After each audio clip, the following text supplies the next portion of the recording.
यशवंत प्रकाशन संपादित ल. ग. तथा बापूसाहेब मराठे संकलित श्री ब्रह्मचैतन्य गोंदवलेकर महाराज यांच्या हृदय आठवणी या पुस्तकातून आपण महाराजांच्या स्मरणिकांचं वाचन करत आहोत. आठवण 5.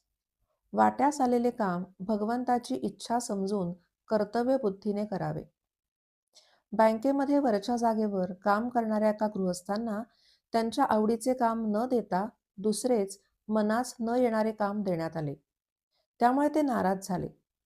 अशा मनस्थितीत ते श्री महाराजांच्या दर्शनास गेले असताना श्री महाराज त्यांना म्हणाले, आपल्या घरी 15-20 माणसे जेवायला येण्याचा समारंभ आहे. त्यासाठी आपण मंडईत जातो आणि बरीच भाजी असल्यामुळे हेलकरी ठरवतो. नंतर आपणास पाहिजे ती भाजी आणि इतर सामान घेऊन आपण त्या पाटीत टाकतो. पाटी घरी आणल्यावर आपण त्याची मजुरी चुकवतो. पाटी घरी आणताना हे एवढे सामान कशाला घेतले असे जर का तो हेलकरी म्हणाला तर ते हास्यास्पद नाही का होणार? अहो, ऑफिसातील कामाबद्दल मन खट्टू होणे हे असेच हास्यास्पद आहे.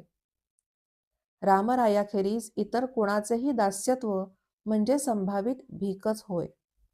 तेव्हा अशा परिस्थितीत मला अमकेच हवे, अमकेच नको असा आग्रह न धरता जे काम दिले जाईल ते भगवंताच्या इच्छेने दिले गेले असे मानून ते उत्तम प्रकारे करणे हेच कर्तव्य होय.